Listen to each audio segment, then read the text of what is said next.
Life YouTube channel, brought to you by the Janome Canada Education Team and the Janome Life blog, which can be found at www.janomelife.wordpress.com. My name is Erin, and today I'm going to show you how to make beautiful wire edge serger ribbon using just a few materials that you probably have on hand, such as ribbon scraps, fabric scraps. I've got both a quilting cotton and a tulle. I've got some beading wire, some artistic tack temporary spray, and some Terreal Magic spray that helps to stiffen the fabric. We're going to use that on the tulle, as well as some various threads that you can use on your serger, like embroidery thread or arrow flock, which is a thicker kind of squishy thread.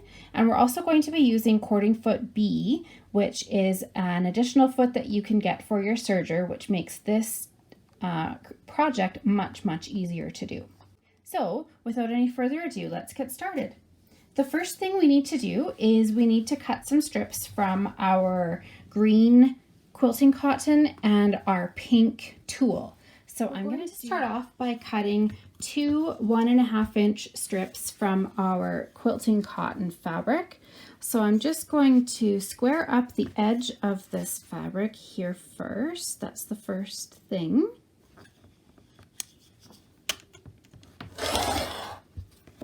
And then get that out of the way.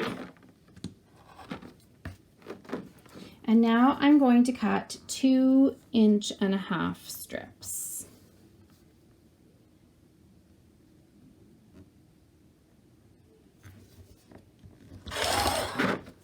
There's one.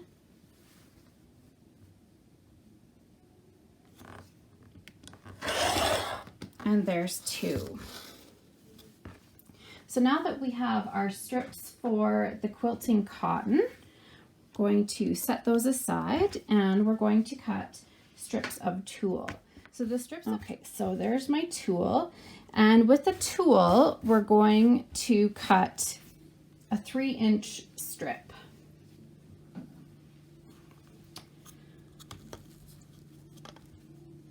So a 3 inch strip is the same width as my ruler.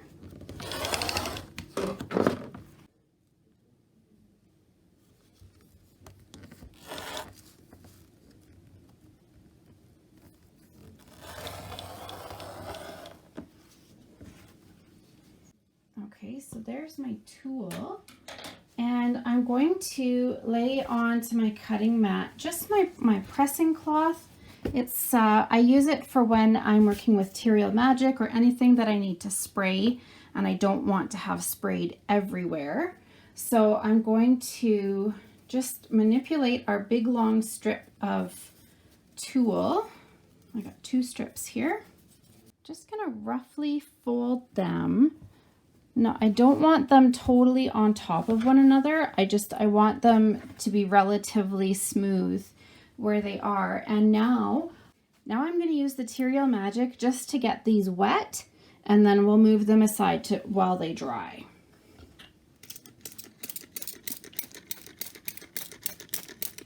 So I'm spraying the Terreal Magic on.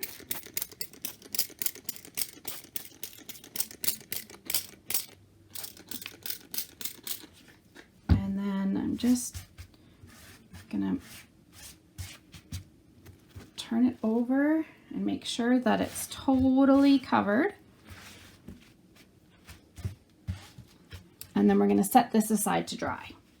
The next thing we're going to do with our green fabric is we're going to use the Artistic Tack adhesive spray. And I've protected my cutting mat just with a piece of cardstock. And I just want to lightly spray my green fabric. And I'm just spraying one strip.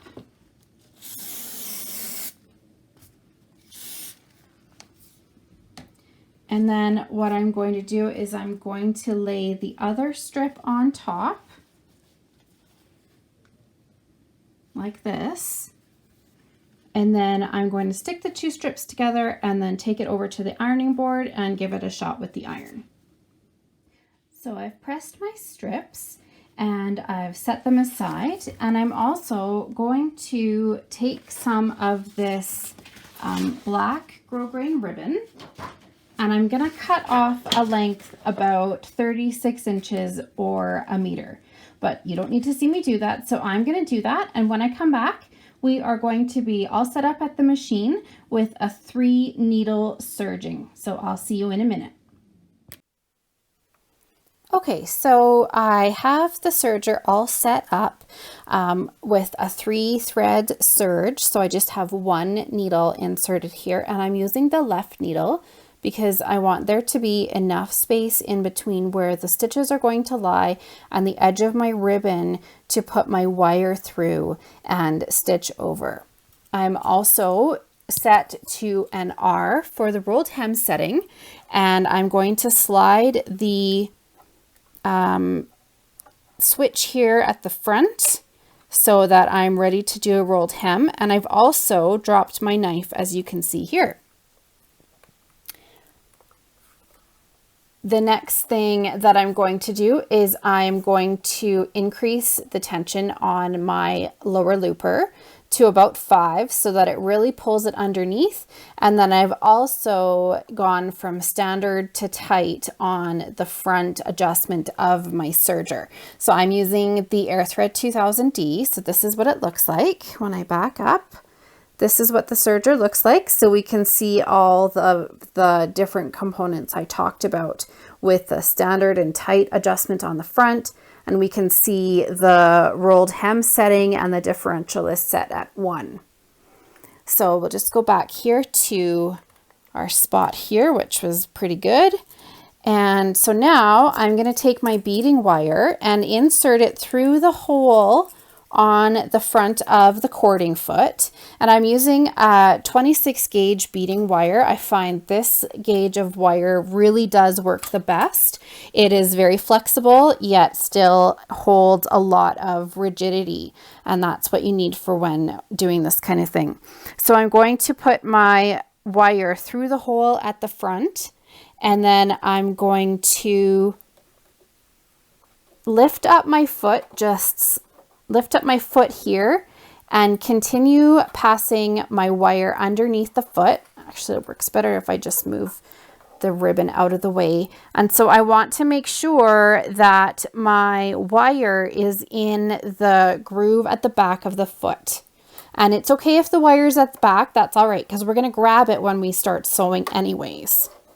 So now that I've got the wire in the right place, I'm going to line up my ribbon. And I'm going to put it here, and I'm just going to slightly lift my presser foot so that I don't lose the placement of my wire, but I can easily just slide my ribbon underneath as far as it will go there. And then as we sew, I am going to keep the ribbon lined up with this groove here on the bed of the machine. So now, just about ready to start, and I'm just gonna move you just a touch so that I can get my other hand in here to hold this. So I'm gonna hold this right here for now. So I'm just grabbing the threads and the wire at the back, and I'm just gonna anchor it with the pad of my thumb here, and then lift my foot and put the ribbon all the way under. And I just want to take a couple of stitches here, because I just want to get everything anchored in place. And so now that that is in place, now I can lift my foot, and using my tweezers, I can just nudge my wire just to be underneath the edge of the foot so that it stays in the right spot as I'm sewing. So now I can put the foot down, and now I am going to serge over this beading wire and create a rolled edge on the edge of my ribbon here.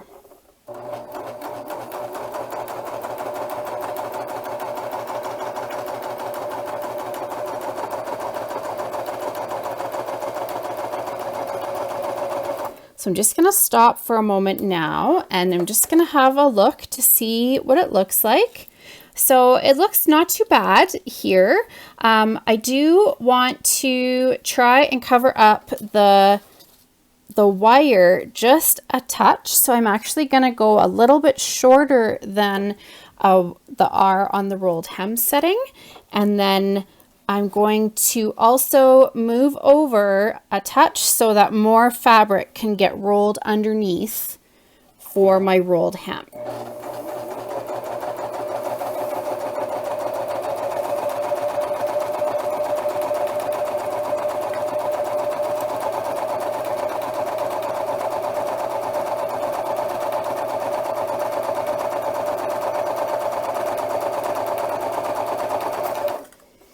So now when I look at it, I can see that there is much better coverage there. So I am just going to go ahead and keep rolled hemming over or with my beading wire here, and I will come back and show you what it looks like when it's all done. So we're just about at the end of the piece of ribbon and the wire.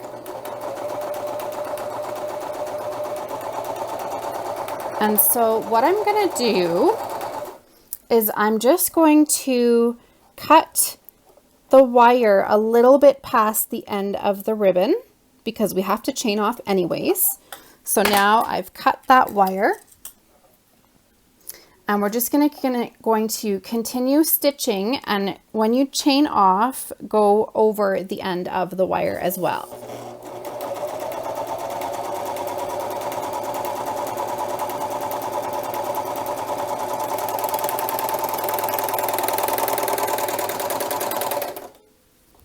And so now we've got our ribbon that now has a wire attached to it. And so when we look at the other side, our stitching is just beautiful, and we've got a really nice rolled hem that's on top of the wire. So this is just one way that you can do wired ribbon on your serger. The next thing we're going to do is we're going to work with some of the tulle. So I'm going to get that tulle, which is finished drying, and we'll go back and see what the next step with that one is. I wanted to show you the benefit of using the Material Magic on the tulle. This piece of tulle right here has not had any fabric treatment on it. So we can see that it is quite bendy, and it would be difficult to work with multiple layers.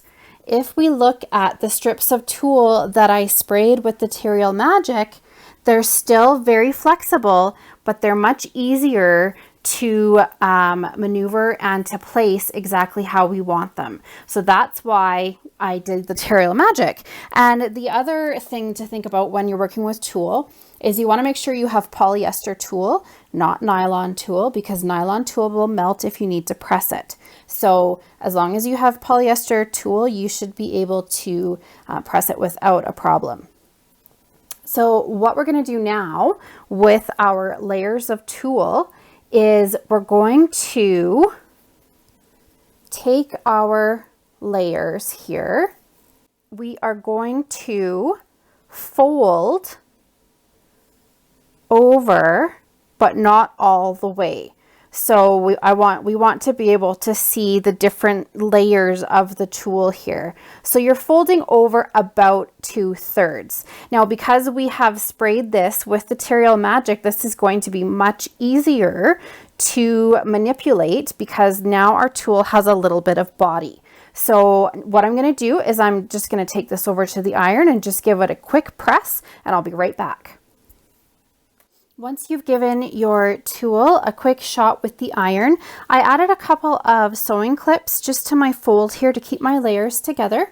I think I only needed about 4, but it just helps keep everything together until you are ready to sew. So the next thing is to thread up the machine with the next colors. So I'm going to use 2 different shades of pink embroidery thread for the upper and the lower looper, and then I'm going to use a pink serger thread in the needle so that everything is color coordinated. So I am going to rethread now. So we'll just move those over to the side, And so we'll open up the door of the serger here so that we can see the inside. And if you own the air thread serger, this is going to be a really easy review. And if you don't own an air thread serger, this might be the reason why you want to make that investment. So this is the inside. And we can see that we've got a couple of different ports here. We've got a toggle that switches from sewing mode to threading mode. And then this lever here is the actual air threading mechanism. So these metal tubes here, those are the channels that the thread goes through when you thread the machine. So I'm actually going to cut my threads up at the top of the machine at the top thread guide before they go through the thread guides. And then I'm going to lift the foot and I'm just going to gently pull the threads out of where they are, raising the needle. And so I'm just going to gently do that. And the reason why we pull the threads out when we are ready to rethread is because we don't want any damage to be caused to the tension discs by going backwards on the threading mechanism. So now what I'm going to do is I'm going to switch this over here to be sewing mode. And if we open this, if we look right here, this is where the change of the mode closes these channels so that the air thread mechanism can move smoothly. So we'll flip the lever there, and now our channels are closed. And we're going to move the hand wheel until we hear that click. Now, because I had already raised my needle up, we can see that this raised portion of the flywheel is already at the right marking point. And if we turn to the side of the machine here, we'll be able to see that marker right here.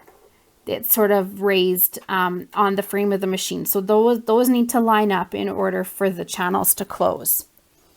So I'm going to just sit you right there so that you can see. The first port we're going to do is we're going to do the lower looper. And so I'm going to use this really pretty pink embroidery thread. And you may find when you are using different types of spools of thread with your air thread serger that you need to use the spool caps to be able to have your thread feed properly. And you also may need to use a thread net, which are included in your accessory box. This is the spool cap here. And so I'm actually going to sandwich one spool cap on the bottom and then the other on the top so that my thread doesn't get wrapped around the pin of the thread holder. So I'm going to put the lower looper in place,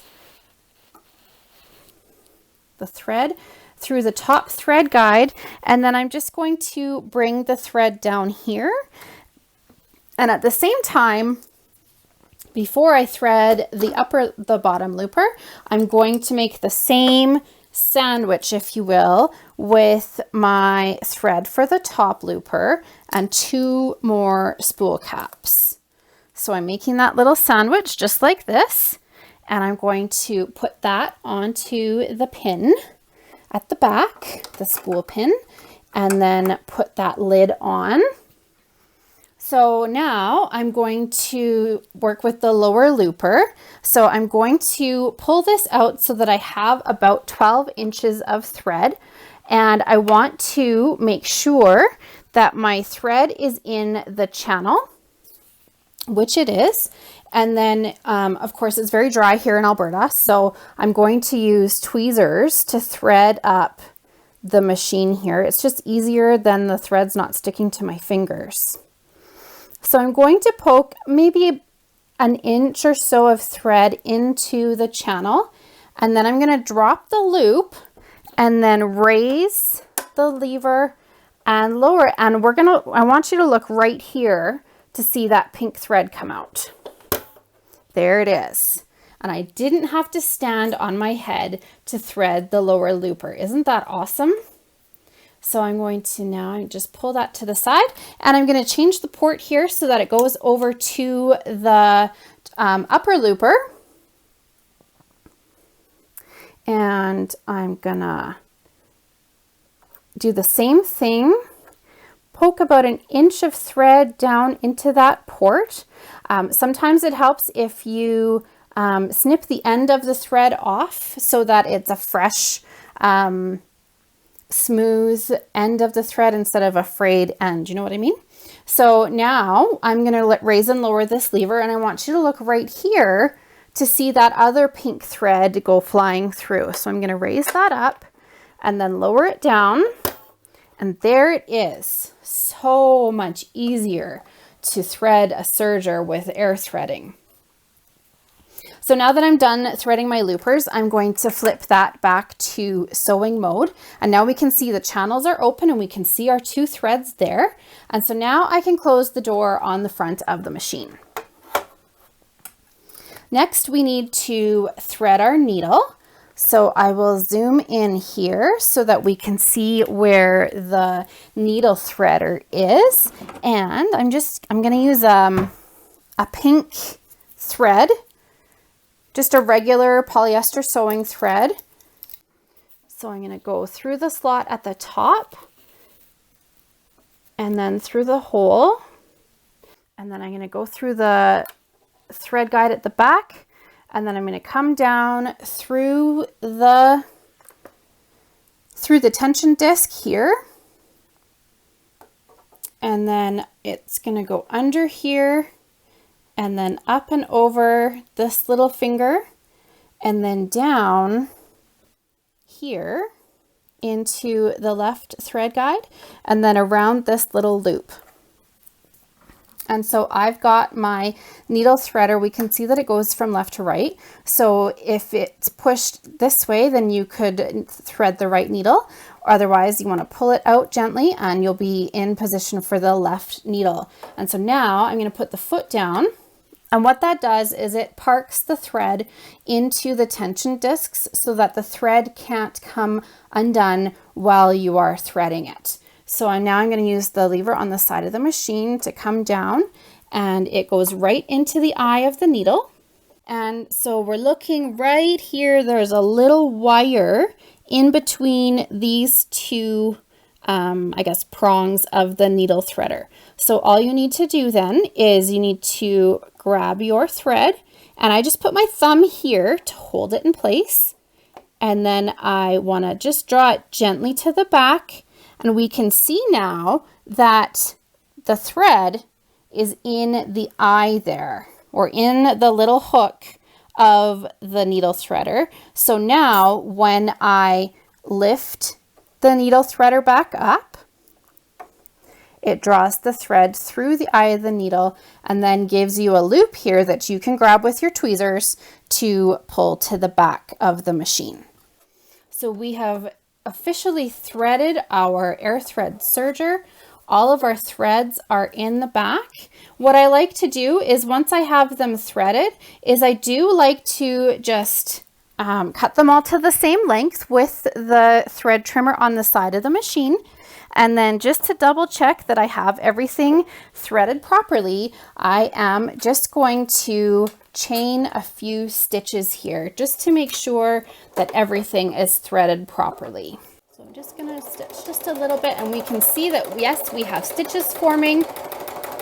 And so now we have a loop of chain stitches here, which would be really pretty just on their own as an extra embellishment on something.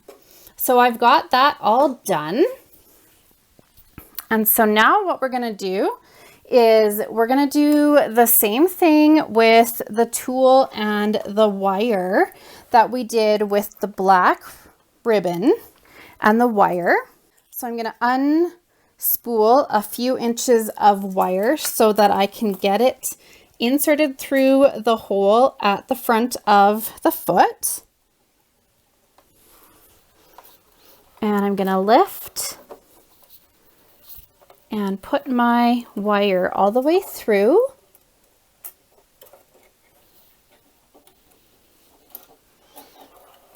There we go.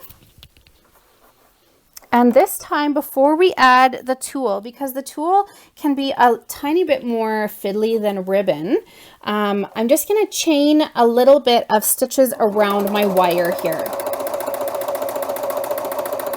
And what that does is that gets my wire in the right spot. So we can see that we've got some chain stitches going around the wire now. I've left my tensions the same, with a tension of 5 on the lower looper and 3 on the upper looper. And now I'm going to take my tulle and I'm going to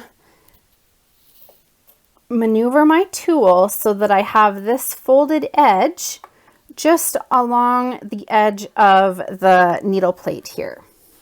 So to do that, I don't have to worry about my wire wiggling around on me now because it's anchored with some stitches here. So I'm going to put the tulle underneath as far as it can go, which is up to where the needle is.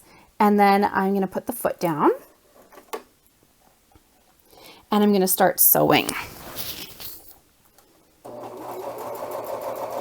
So you might need to just give a little tug here to get it going. And I'm going to continue sewing.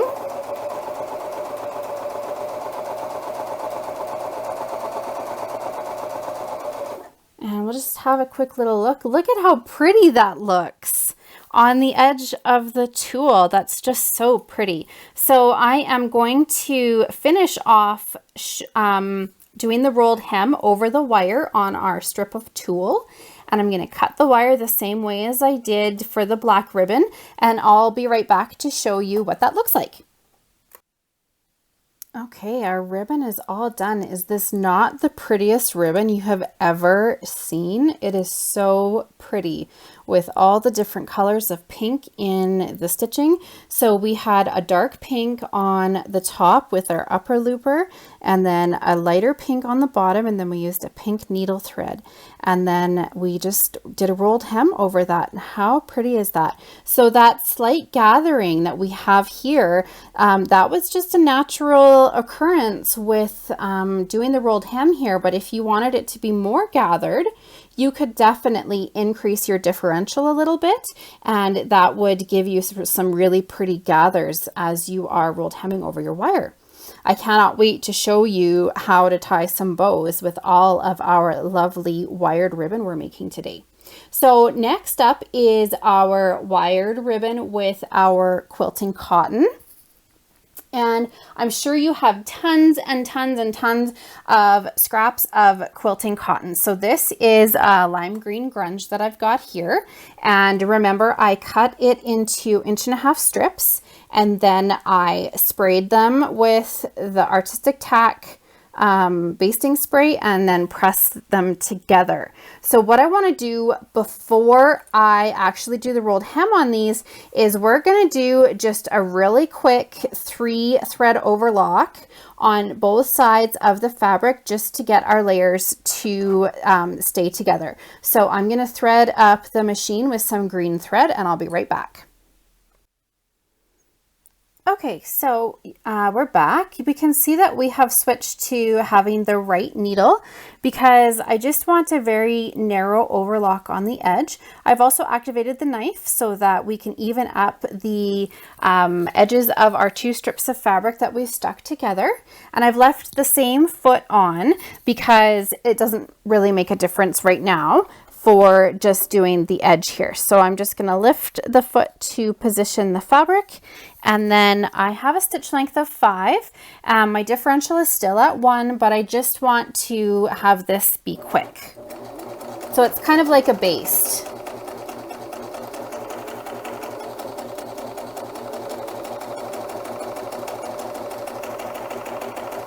So I'm just finishing the edges of both sides of our fabric strips, and I will come back when we are ready to do the wire.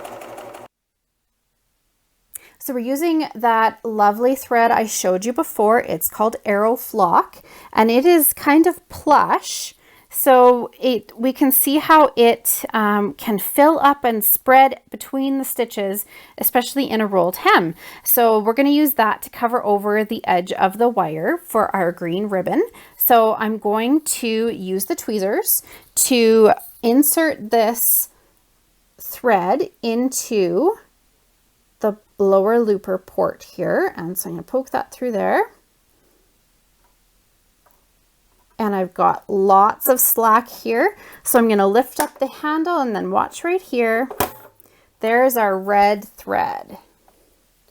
So now I can grab it with the tweezers, and sometimes threads that are a little bit thicker, they don't come through quite as far with the air thread system. So you just need to use your tweezers to pull it out from here. And if you are having problems getting a thicker thread to go through your loopers, your air threader actually comes with these little guides that you can use to pass through the tubes, and then you can put your thicker thread in through the eye here and then just thread it right through the air thread tubes. So now I've got my thread here, and what I'm going to do is I'm going to use this little tool that comes in your accessory pack, and you see this point here. I'm actually just going to gently push towards the back and then lift that up, and then I'm going to just push that down, and it's going to this little eye right here. Let me zoom in for you.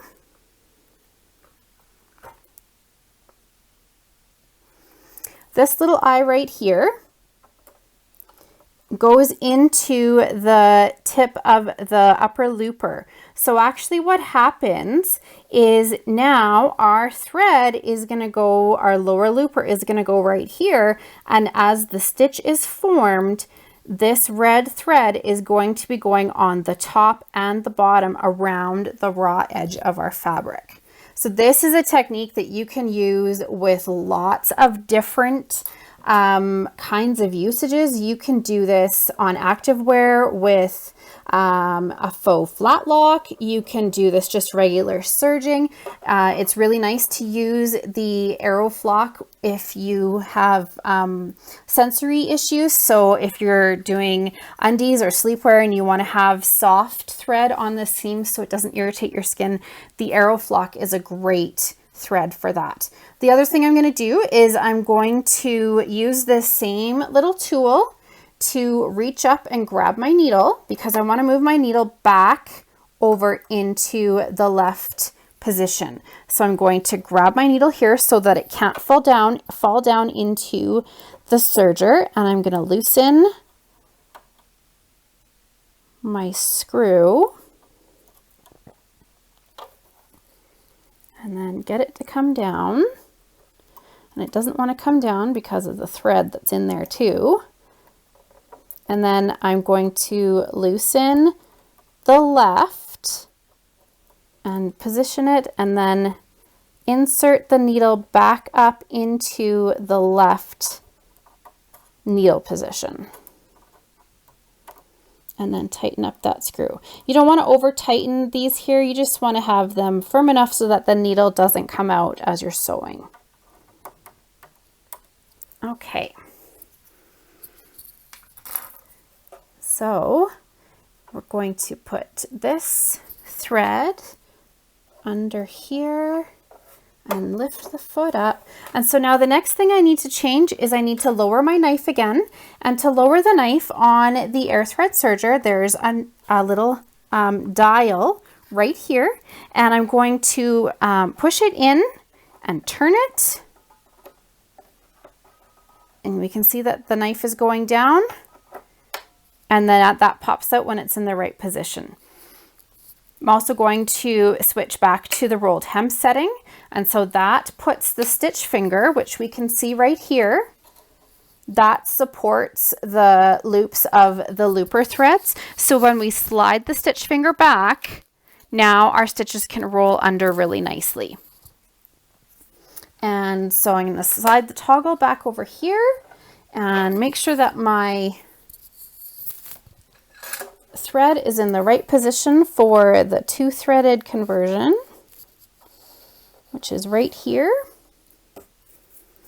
And I'm just going to put the foot down to park the threads so that they don't wiggle around, and we'll close the door here. I'm also going to flip back here to tight, and on the stitch length dial, I'm going to go back to R, and I'm going to keep my differential at 1. So just to make sure that I have everything sitting properly, I'm just going to take a couple of stitches here. And yes, I can see I'm having stitches form on the fingers there. And so now I'm going to get my wire and take a couple of stitches over the edge of the wire, just like we've been doing previously with our other types of ribbons. So I've got my wire here. I'm going to lift the foot and put it in so that it's underneath and it's in the channel there, and put the foot down. And now I'm just going to chain a few stitches over my wire and make sure that my stitches are forming properly here. Okay. And so now I can take my green ribbon that we made here, and we are going to sew just on the other side of our overcasting here. So I'm going to just put this, first I'm going to trim off those ends.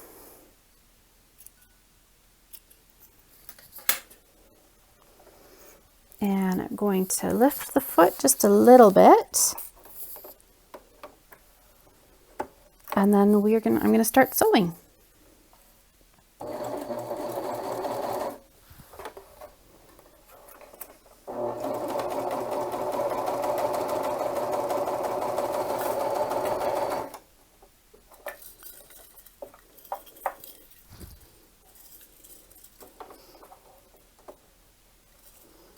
So the wire got a little bit out of position there. And so what I want to do is I want to lift the needle up and have the foot up, and I just want to push my wire over just a little bit so that it goes back to the other side of the needle. And then we'll keep going. There we go.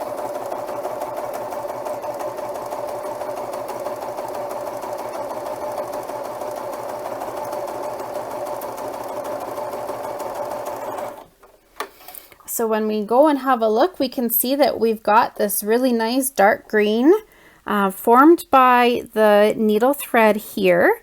And then we've got this sort of plush thread that is holding the wire down. So I'm going to do that all the way down both the wire down this side of the ribbon, and then I'm just going to do a straight rolled hem with no wire on the other side of the ribbon. And I will come back when that is all finished. So now we've got our lovely pile of ribbons to look through. So let's start off with looking at the green one. The green one has a rolled hem edge on both sides. This edge is just the fabric edge, and then this edge here has the wire in it. We can see the wire is sparkling through that stitching just a little bit, but look how it looks on the other side. So typically we would refer to this as the wrong side of the ribbon, but I actually think that I'm going to call this the right side because it looks so pretty with the two different colors here. So this is the 2-thread rolled hem wired ribbon with wire just on one side. Next is our frilly pink ribbon. This is the tulle that we used 2 strips of tulle and then folded and then added our ribbon on the folded edge. And we used a dark pink, there it is. We used a dark pink thread on the top. and we used a lighter pink thread on the bottom. This was a 3-thread rolled hem. So how pretty is that? And it makes it look almost gathered. That certainly wasn't intentional, but you could definitely do that if you wanted. And then this one is our just stunning, elegant black grosgrain ribbon with a rolled hem edge where we added the wire, and just it's so pretty. And this is with the wire here. We can see it. It's a little bit of a glint there to catch the light. How pretty is that? So now that we've made all of our ribbons, let's learn how to tie a couple of bows using the ribbons we just made. Okay, the first bow we're going to make is just with our grosgrain ribbon. And so what you do is you fold it about 6 to 7 inches, and you press the wire edge here, and then you continue accordion folding your ribbon until you have a nice smooth stack of ribbon. You want to end up with about 3 loops on one side, and then the 2 tails and the 2 loops on the other. So this side has my 3 loops here, and then on this end here I've got my 2 tails and my 2 loops. So I'm going to worry about all my strings and stuff at the very end. So I've got my stack of ribbon here. So now what I'm going to do is I'm going to take a little bit more of my floral wire, and I'm just going to wrap it around here as tight as I can get it.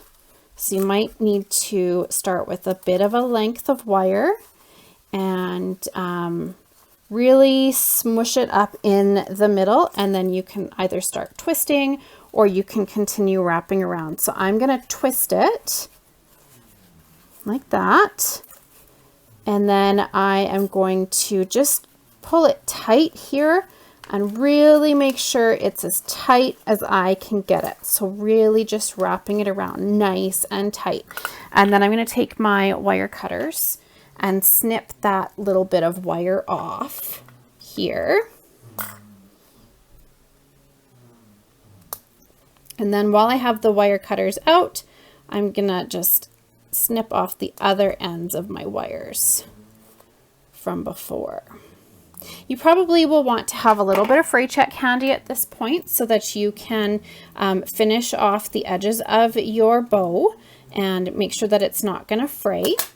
So now I've got this bow sandwich here. And so now what I'm going to do is I'm just going to start maneuvering and manipulating my loops and tails of my bow. So here is my 2 tails. One is on the top and one's on the bottom. So really just want to pull on those and get those out of the way. So there's our 2 tails. And now we've got a center loop here. Remember, we had one side with 3 loops. So this center loop we're going to put into the middle so that it covers up our center. And then we can fluff out the other loops of our ribbon, and we can give them some shape. And we'll do a little bit of shaping here on this side. And now if you wanted to have more tails, you could then come back with a little bit more of your black ribbon and go through the middle here and just tie a knot right through the tails if you wanted longer tails that would sit. So that's one style of making a bow, is just putting it in layers and then fluffing it up. So that looks really pretty. Now the next bow we're going to make is the bow with the quilting cotton ribbon. So what I want you to do is I want you to accordion fold about 6-inch pieces, and this is going to end up giving us lots of loops, and so that's what we want. So we want lots of loops here, and And so we actually even want to fold over our end loop there like that.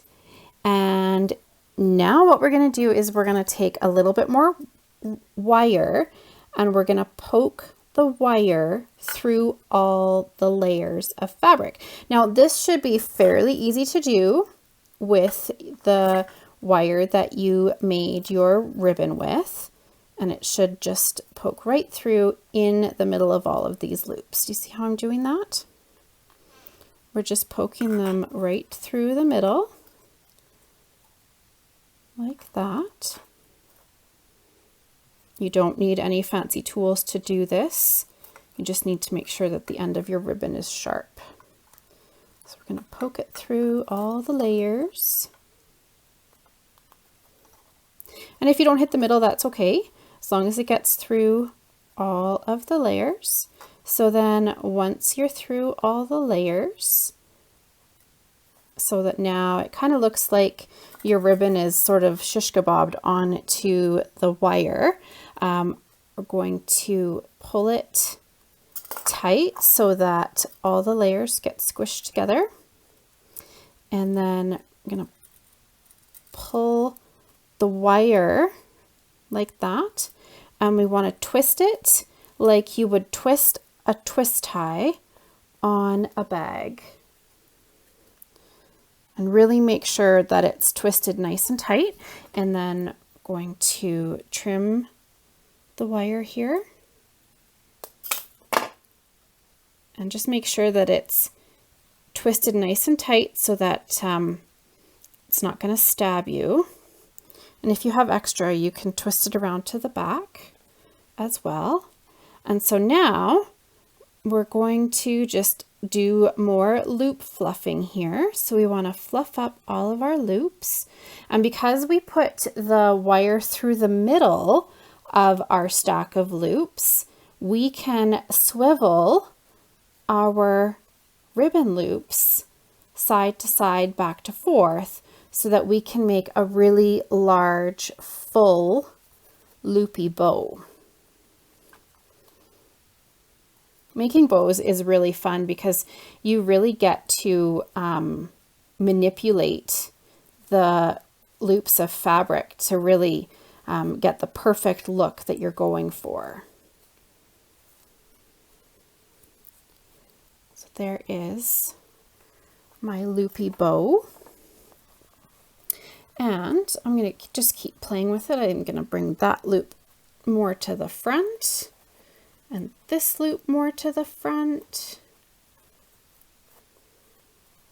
And I might flatten a couple of them so that they fill up a little bit more. But this is another really easy way that you can use up your fabric scraps as well by making bows for home decor or gifts, or even hair bows if you wanted to make some nice floofy hair bows for a little person in your life. I mean, you could play with maneuvering the loops for hours and hours on end. So that's another way that you can make a wired bow, is with threading the wire through the fabric and then manipulating those. So the last bow we're going to tie is what some people would call a sailor bow. So this is a more traditional style bow. Quite often it's seen on cheerleading bows and that kind of thing, sailor dresses, etc. So what I want you to do is I want you to leave a little bit of a tail, and we're going to make 2 loops on each side. So we're going to have one loop like that, and we're just going to keep holding in the middle, and we're going to do another loop like this, and then we're going to do another loop. You can make this other loop a little bit bigger, so it's in the back there, and then here we're going to do another loop here a little bit bigger again of that front loop, so that when we look at it, we should have our front loops should be shorter than our back loops, like that, okay? And then with the tail that's longer, we're going to give it a little twist in the middle, and we're going to smush up all this tulle and wrap it around like that. And now what we can do is we can, you can give your tails a little twist here, and then you can now start arranging your loops for your sailor bow. And there you have it. Just really simple and pretty bows made with leftover craft items and fabric and all kinds of stuff. So I hope you have enjoyed today's tutorial. Make sure that you take a look at our other tutorials available on our YouTube channel here. And thank you all for watching, and I will see you again soon. Bye.